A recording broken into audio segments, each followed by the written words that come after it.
It started to happen gradually. I would walk into a room and say something, and no one would notice. I would say, "Turn the TV down, please," and nothing would happen. So I would get louder. "Turn the TV down, please."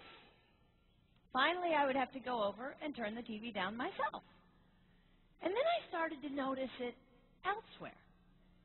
My husband and I had been at a party for about 3 hours, and I was ready to go. I looked over, and he was talking to a friend from work, and I walked over, and he kept right on talking. He didn't even turn toward me. That's when I started to put it together. He can't see me. I'm invisible. I'm invisible. Then I started to notice it more and more. I would walk my son to school, and his teacher would say, "Jake, who's that with you?"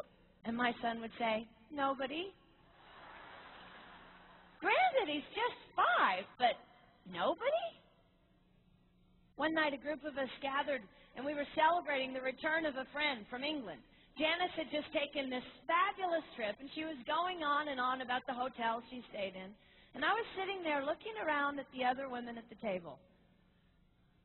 I'd put my makeup on in the car on the way there. I had on an old dress because it was the only thing clean, and I had my unwashed hair pulled up in a banana clip, and I was feeling pretty darn pathetic. And then Janice turned to me, and she said, "I brought you this." It was a book on the great cathedrals of Europe. I didn't understand. And then I read her inscription.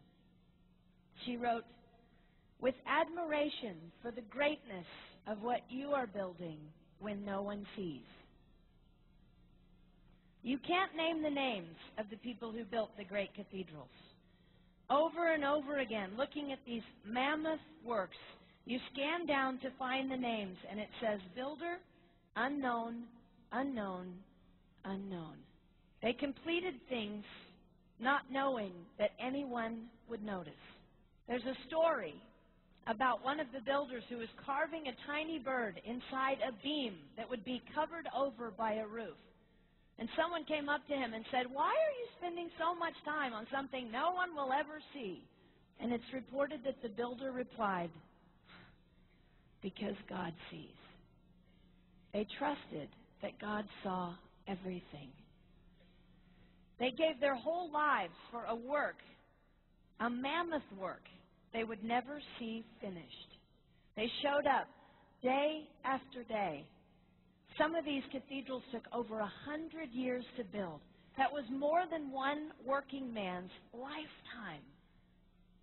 Day after day. And they made personal sacrifices for no credit. Showing up at a job they would never see finished, for a building their name would never be on. One writer even goes so far as to say no great cathedrals will ever be built again because so few people are willing to sacrifice to that degree. I closed the book, and it was as if I heard God say, "I see you. You are not invisible to me. No sacrifice is too small for me to notice. I see every cupcake baked, every sequin sewn on, and I smile over every one. I see every tear of disappointment when things don't go the way you want them to go. But remember, you are building a great cathedral. It will not be finished in your lifetime, and sadly, you will never get to live there. But if you build it well, I will." At times, my invisibility has felt like an affliction to me. But it is not a disease that is erasing my life. It is the cure for the disease of self-centeredness. It is the antidote to my own pride. It's okay that they don't see. It's okay that they don't know. I don't want my son to tell the friend he's bringing home from college, "You're not going to believe what my mom does. She gets up at 4 in the morning and she bakes pies and hand-bastes a turkey and she presses all the linens." Even if I do all those things, I don't want him to say that. I want him to want to come home.